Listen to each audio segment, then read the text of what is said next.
Well, when we started, which was about 8 years ago, when Noor was in kindergarten, we moved to the area and we were looking for a good school.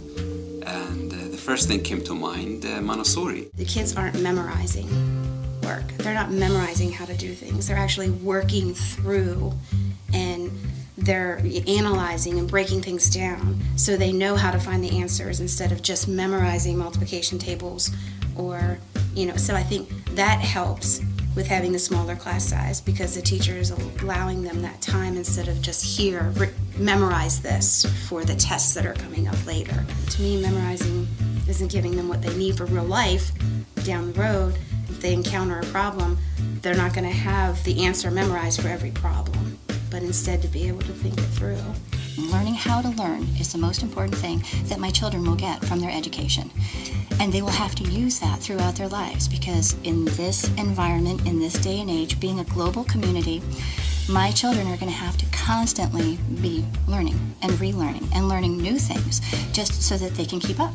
From the academics point of view, Montessori offers things that I haven't seen in the traditional school system. I've seen my kids tackling abstract concepts at a very early stage in their lives. Otherwise, in a traditional settings, they have to wait until they are 2 or 3 years older to tackle the same concept. For example, multiplication. My son is doing multiplication up to table 8, and he's only 5.5 years old. So the Montessori philosophy and the use of material allowed him to tackle these advanced concepts at a very early stage.